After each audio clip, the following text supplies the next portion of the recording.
आदाब नाजरीन, आप देख रहे हैं ANN चैनल में अफशर बीन पेश है अब तक की अहम खबरें। पंचायत राज और देही तरक्की के वजीर एराबली इदियाकर रॉ ने अहदेदारों को तमाम ज़ेरुत्तवा कामों की तकमील को यकीनी बनाने के लिए इक़दाम करने की हिदायत दी है। मंगल के रोज़ उन्होंने पंचायती राज और देही तरक्याती महकमों में ज़ेरुत्तवा कामों की पेशरफ्त, किसान प्लेटफॉर्म की तामीर और PMGSY सड़कों के तामीराती कामों से मुतालिक आला अहदेदारों के साथ एक इजलास मुनक़िद करते हुए तबादला ख्याल किया है। इस मौके पर वज़ीर ने तयशुदा हदफ के मुताबिक कामों को जल्द मुकम्मल करने की हिदायत दी है। उन्होंने कहा कि तरक्याती कामों में ताख़ीर होने पर सख्त कार्रवाई का भी इंतबाह दिया है और अहदेदारों को फील्ड लेवल पर कामों की निगरानी करने का भी मशवरा दिया है।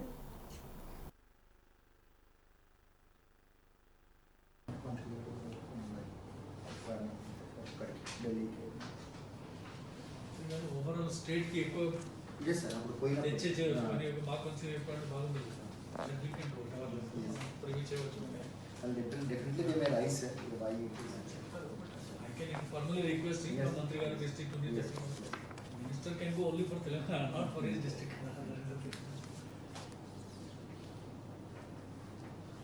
This I will talk to him. So where you are it is possible sir can you increase something more. the overall state is exhausted Then I will tell you ఇప్పుడు మనకు ఆ कैंडिडेट रोड ఉన్నాయి MLC Ramchandra Rao ने दुबाका ज़िमनी इंतखाबात के तनाज़ुर में BJP उम्मीदवार रघुनंदन राव और इनके साथियों के घरों पर पुलिस के छापों की मजम्मत की है। उन्होंने मीडिया से बात करते हुए कहा कि इंतखाबात में कामयाबी हासिल करने के लिए कोशिश करने का हर सियासी जमात को हक हासिल है। उन्होंने कहा कि शिकस्त के खौफ से TRS पार्टी की जानिब से मुतसाबिना हथकंडे इस्तेमाल करना अच्छा अमल नहीं है। उन्होंने अपने कारकुनों की गैर कानूनी गिरफ्तारियों की भी मजम्मत की और कहा कि वो पुलिस कार्रवाई को संजीदगी से ले रहे हैं।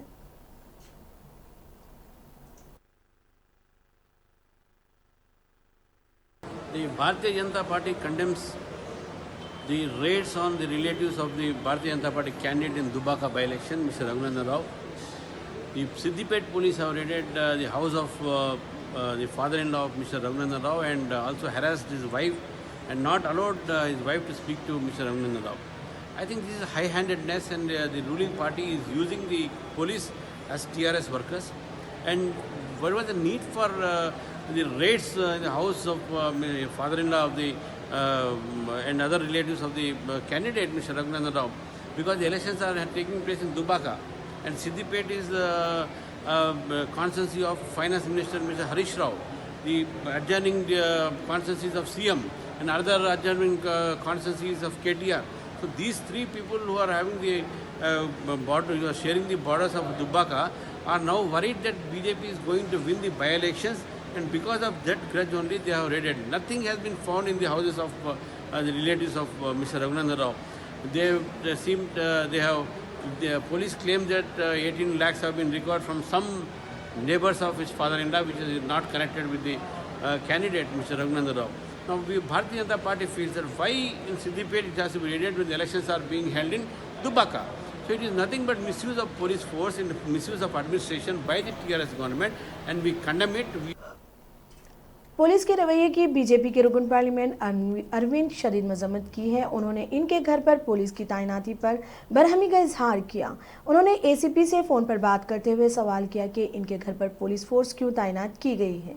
इसके जवाब में इनसे कहा गया कि बीजेपी की जानिब से चलो प्रगति भवन का मुतालबा किया जाने के औज़ में बीजेपी कायदीन को हाउस अरेस्ट किया जा रहा है, जिस पर अरविंद ने कहा कि बीजेपी ने प्रगति भवन का घेराव करने की कोई अपील नहीं की गई थी। वाज़ेह है कि बीजेपी कौमी सदर बंडी संजय के साथ पुलिस के रवैये के खिलाफ बीजेपी ने चलो प्रगति भवन की अपील की थी, जिस पर पुलिस चौकसी अख्तियार करते हुए बीजेपी कायदीन को इनके घरों में नजरबंद किया जा रहा है। पुलिस ने इन कायदीन को बाहर जाने की इजाज़त नहीं दी है और प्रगति भवन के करीब पुलिस की भारी जमीयत को तैनात किया गया है।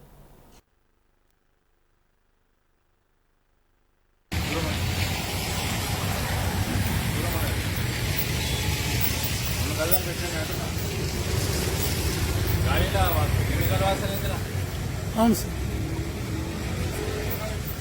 బేకూఫ్ గారికి కేటీఆర్ గాని దక్కలేదా పటాన్ చెరువు కెమికల్ వాసన బంజారా తీసుకొస్తున్నాయి తలకాయతో పని చేస్తున్నావా ఏం చేస్తున్నావు చెప్పండి పొద్దున ఏం సమాచారం మీకెందుకు చెప్తానండి నా ప్రోగ్రామ్ మీకు చెప్తాను మీకెందుకు చెప్తాను నా ప్రోగ్రామ్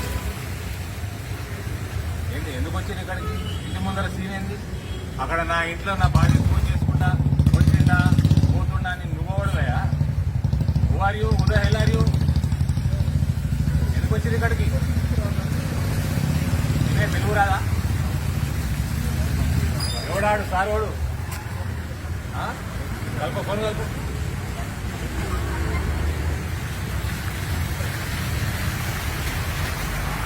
మరీ సమాచారం అయిపోయినాయి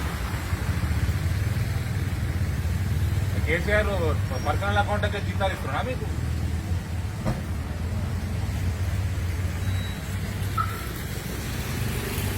నమస్తే సార్ మాట్లాడు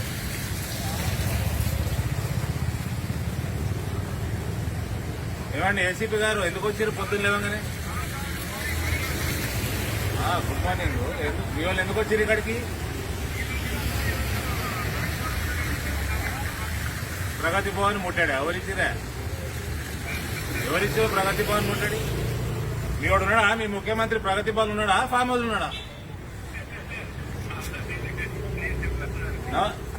నవ్వుతారేందండి మీ వాడు ప్రగతి భవన్ ఉన్నాడా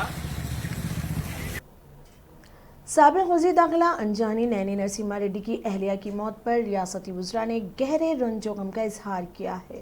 वज़रा ने कहा कि नरसिम्हा राव की मौत के सदमे से बाहर आने से कबल ही इनकी अहलिया की मौत अफसोसनाक है। उन्होंने इनके अहल खाना से गहरी हमदर्दी का इजहार किया। शोक मनाने वाले वज़रा में KTR, संगारेड्डी, निरंजन रेड्डी, ई दियाकर राव, तिलसानी श्रीनिवास, इंदिरा करण रेड्डी, हरीश राव, सत्यवती राठौड़ के अलावा MLAs और MLC शामिल हैं। बीजेपी कायद बंडी संजय की गिरफ्तारी और इंतखाबी हल्के दुबाका में तेलंगाना हुकूमत और हरीश राव की घटिया सियासत के खिलाफ जुबली हिल्स हल्के के यूसुफगुड़े में बीजेपी कारकुनान ने एहतजाज करते हुए CM KCR के अलामती पुतला नजरातिश किया गया। इसके अलावा बीजेपी के मोर्चे ने DGP ऑफिस के रूबरू एहतजाज करते हुए बंडी संजय के साथ बदतमीजी करने वाले पुलिस के खिलाफ कार्रवाई का मुतालबा किया और CM KCR के अलामती पुतला नजरातिश किया, जिस पर पुलिस ने बीजेपी के 25 कारकुनों को DGP के दफ्तर का घेराव करने के इल्जाम में गिरफ्तार कर लिया और एहतजाजियों को नारायणगुड़ा पुलिस स्टेशन मुंतकिल कर दिया गया।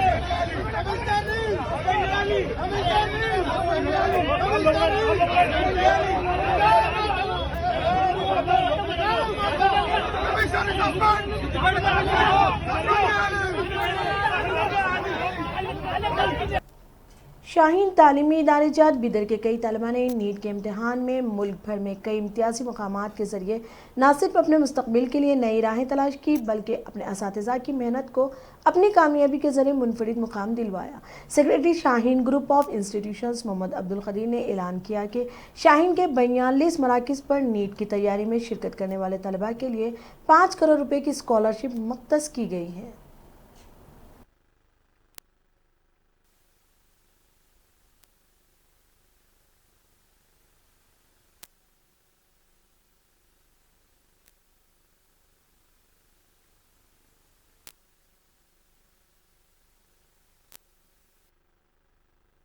एटी फिफ्थ रैंक लाना that was completely unexpected for me. So Shaheen का बहुत बड़ा सपोर्ट। प्रिपरेशन कब से स्टार्ट करे थे आप? कब सोचे थे कि मुझे नीट लिखना है? नीट का एक्चुअली जब मैं 10 से पहले जब था, मेरा एम तो फिक्स नहीं था कि मुझे डॉक्टर बनना है या इंजीनियर बनना है, लेकिन क्योंकि मेरे भाई भी शाहीन से पढ़े थे तो ये तय था कि शाहीन में जाना है, क्योंकि बीदर में एरिया में मैं बसो कल्याण से हूँ, बीदर डिस्ट्रिक्ट से। अपने एरिया में टॉप कॉलेज मिलना मतलब डेट वाज द शाहीन। तो शाहीन में आने के बाद यहाँ से डे 1 से नीट का प्रिपरेशन स्टार्ट हो गया and that was the plus point for all of us, क्योंकि मोस्ट ऑफ द एग्ज़ाम में ऑल इंडिया लेवल पे 9th रैंक मैंने सिक्योर किया है और कर्नाटका में फर्स्ट रैंक मैंने सिक्योर किया है। तो मुझे बहुत खुशी हो रही है कि 9th rank all India level पे लाना, क्योंकि इतना आसान नहीं होता है, बहुत मुश्किल होता है, क्योंकि 15 लाख बच्चे 16 लाख बच्चे नीट एग्ज़ाम देते हैं हर साल, और उसमें टॉप 10 में आना बहुत ही ज़्यादा मुश्किल चीज़ है। पड़ती है, आपको एक स्ट्रैटेजी बनाना पड़ता है, प्लान बनाना पड़ता है, आपको अपने टीचर्स का सपोर्ट मिलना पड़ता है। जब आपके पास डाउट्स आते हैं तो तभी आपको क्लियर करना पड़ता है। तो उसमें मैंने 2 साल बहुत मेहनत की, मुझे शाइन से बहुत कंट्रीब्यूशन मिला। जब भी मुझे कुछ मेरे डाउट्स रहते थे तो मैं अपने टीचर्स के पास जाता था, तभी क्लियर वो मुझे कर देते थे। तो और मैं हमेशा बुक्स पढ़ने के बाद टीचर्स के पास जाता था, उसमें मुझे कुछ समझ नहीं आता था तो मैं तभी पूछ लेता था। और लॉकडाउन पीरियड में मेरे ख्याल से काफ़ी बच्चों ने उसका सही तरीके से उपयोग यूज़ नहीं किया है, लेकिन मैं लॉकडाउन पीरियड में भी 10 to 12 आवर्स पढ़ता था डेली। मुझे ये हैं और गरीब ख़ानदान से ताल्लुक़ रखते हैं, लेकिन बच्चा जो है पैसों की गुर्बत की रुकावट जो है नहीं बनी उसकी बच्चे की तालीम में, और वो 85th रैंक लाते हुए और कर्नाटका स्टेट का 3rd रैंक लाते हुए बेहतरीन मुजाहरा किया है। और इस खुशी में, और ये पेंडेमिक की वजह से लोग मुतासिर हैं, परेशान हैं, तो शाहीन अपनी जानिब से 5 करोड़ रुपये शाहीन के सेंटर्स में एडमिशन लेने वाले नीट के ख्वाहिशमंद स्टूडेंट्स को फ़ी स्कॉलरशिप देना तय किया है। हमारे 42 सेंटर्स में जहां कहीं भी हैं वो स्टूडेंट्स ये फ़ी स्कॉलरशिप का बेनिफिट ले सकते हैं, और ये फ़ी स्कॉलरशिप उनके नीट की मार्क्स की बुनियाद पर रहेंगे। और कोरोना से मुतासिर होने वाले पेरेंट्स यानी कोरोना से इंतकाल होने वाले लोगों के बच्चों के लिए भी हम 100% स्कॉलरशिप दे रहे हैं। इस तरह से आज हैदराबाद ये फ्लड्स की वजह से मुतासिर है, लोग परेशान हैं, ऐसे मुतासरीन के लिए भी खुसूसी रियायत दी जाएगी और वो नीट के मार्क्स की। श्रीनगर कॉलोनी में वाक़े कांगी अस्पताल की लापरवाही के नतीजे में अस्पताल में ज़ेर इलाज 17 साला नौजवान की मौत का इल्ज़ाम आयद करते हुए इसके अफराद ख़ानदान ने अस्पताल के रूबरू एहतजाज किया और अस्पताल अमले के खिलाफ कार्रवाई का मुतालबा किया है। बताया जा रहा है कि 17 साला रविंद्र एक सड़क हादसे में ज़ख्मी हो गया था, जिसको मेयारी इलाज के लिए निखिल अस्पताल में शरीक कराया गया था, जहाँ पर ज़ेर इलाज इसकी मौत वाक़ हो गई।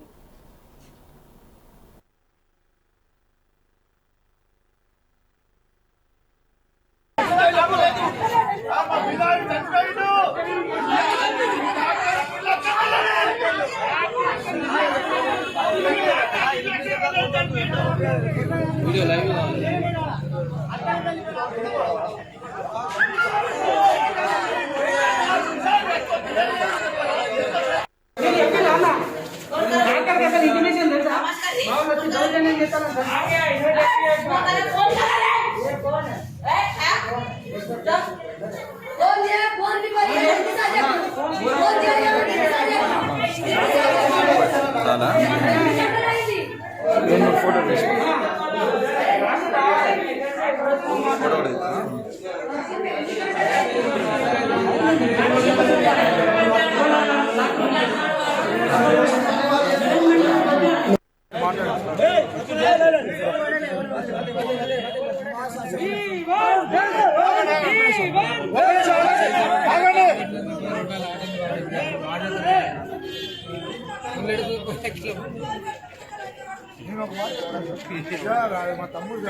అంత బంధువులే సార్, మేమంతా బంధువులమే, ఇంట్లోనే అందరం మా రిలేషన్స్ ఇంకా ఎక్కువ ఉన్నారు ఇక్కడ।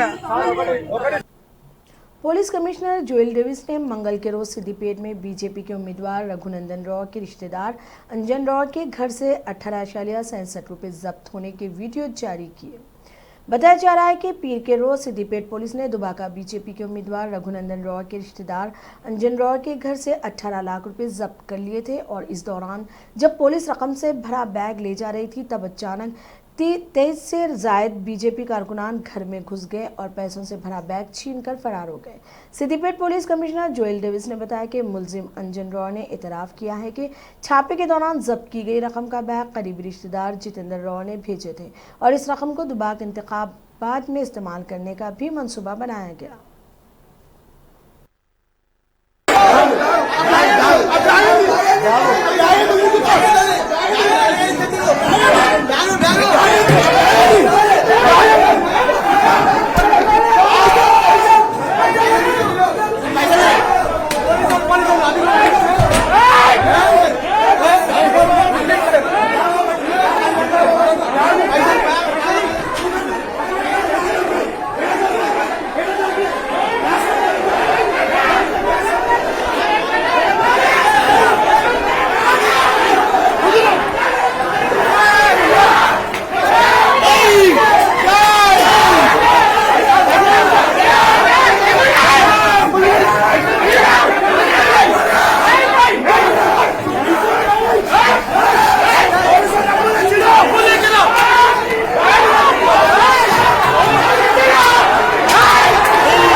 जिला रंगारेड्डी के शमशाबाद के आदर्श नगर कॉलोनी में सुर्खी की संगीन वारदात पेश आई है। तफसीलात के मुताबिक एक मुफक्कल मकान में सारकीन ने कुफल शिकनी के जरिए अंदर दाखिल होकर 30 तोले तलाई जेवरात और चोरों ने 15,000 रुपये लूट कर राह फरार हो गए। बादशाह मुतासरीन ने पुलिस में इस बात की शिकायत दर्ज करवाई है, जिस पर पुलिस ने सिलसिले में मुकदमा दर्ज करते हुए सबूत के लिए डॉग स्क्वाड और क्लोथ टीम के साथ तफ्तीश कर रही है। ऑनलाइन क्लासेस के लिए फ़ोन ना दिलवाने पर 9वीं जमात के लड़के ने कर ली खुदकुशी। तेलंगाना में अफसोसनाक वाक़या। ऑनलाइन क्लासेस के लिए सेल फोन ना दिलवाने से मायूस 9वीं जमात के लड़के ने खुदकुशी कर ली। यह अफसोसनाक वाक़या तेलंगाना के ज़िला जगतियाल के कोडमियाल मंडल में आज पेश आया। कोडमियाल मंडल के मौजूद रोमलापुर से ताल्लुक़ रखने वाला 9वीं जमात का तालिब इल्म रघुवीर प्रसाद ने ऑनलाइन क्लासेस के लिए स्मार्टफोन दिलवाने का गुज़िश्ता कई दिनों से जिद कर रहा था, लेकिन इसके वालिदैन ने दशहरे के बाद फ़ोन दिलवाने का वादा किया था। दशहरे के बाद भी फोन ना दिलवाने पर लड़के ने फांसी लेकर खुदकुशी कर ली। तेलंगाना में कोविड-19 के 837 नए मामला दर्ज हुए। तेलंगाना में कोविड-19 के 837 नए मामला दर्ज किए गए हैं, जिसके बाद रियासत में मामला की तादाद बढ़कर 2,32,671 हो गई है। दशहरा त्यौहार की तातीलात के बाद मुसलसल तीसरी मरतबा रियासत में कोरोना के 1,000 से कम मामला दर्ज किए गए हैं। रियासत में बाहैसियत मजमूई अमवात की तादाद बढ़कर 1315 हो गई है, क्योंकि गुज़िश्ता 24 घंटों के दौरान मजीद 4 अमवात हुई हैं। महकमा सेहत की जानिब से जारी करदा बुलेटिन में कहा गया है कि रियासत में अमवात की शरह 0.56% है।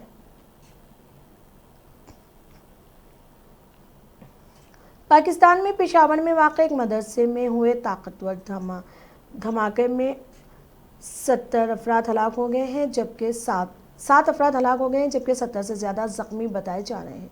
धमाके की वजह क्या है, इसकी जांच अभी की जा रही है। ज़ख्मियों में ज़्यादातर बच्चे बताए जा रहे हैं। Senior superintendent of police Mansoor Aman ने बताया कि धमाके की वजह का अभी पता नहीं लग पाया है, लेकिन इब्तदाई जांच में इसके गैस धमाके होने के सबूत नहीं मिले हैं। ज़ख्मियों को लेडी रेंडिंग अस्पताल में भर्ती कराया गया है। अस्पताल के तर्जुमान मोहम्मद आसिम ने बताया कि 70 से ज़्यादा ज़ख्मी हुए हैं, जिनमें ज़्यादातर बच्चे हैं। कुछ बच्चों की हालत काफ़ी संगीन भी है। कांग्रेस सदस्य सोनिया गांधी ने बिहार असेंबली इंतखाबात में तब्दीली को ज़रूरी बताते हुए रियासत में तब्दीली लाने के लिए अवाम से अजीम इत्तेहाद को इक़्तिदार सौंपने की अपील की है। सोनिया गांधी ने मंगल को बिहार के अवाम के नाम यहां जारी एक वीडियो पैगाम में कहा कि बिहार हुकूमत अपने मकसद से भटक गई है, जिससे मजदूर, किसान और नौजवान मायूस हैं। माशियत नाजुक होने की वजह से रियासत के दलित और महादलित बदहाली की कार पर पहुँच गए हैं। कांग्रेस अजीम इत्तेहाद को बिहार के अवाम की पुकार और आवाज़ करार देते हुए दिल्ली और बिहार की हुकूमत को उन्होंने बंदी हुकूमतें बताया और कहा कि ये हुकूमत अवाम को नोटबंदी, तालाबंदी, तिजारत बंदी, इक्तिसादी बंदी, खेत कोल्हान बंदी रोटी रोजगार बंदी के सिवा कुछ नहीं दे रही है। इसलिए इस इलेक्शन में बिहार में तब्दीली ज़रूरी हो गई है। उन्होंने कहा, बिहार की इस बंदी हुकूमत के खिलाफ अगली नस्ल और अगली फसल के लिए एक नए बिहार की तामीर के लिए बिहार की अवाम तैयार है। अब तब्दीली के बियार है, क्योंकि तब्दीली जोश है, तमन्नाई है, नई सोच है और ताकत है। अब नई इबारत लिखने का वक्त आ गया है।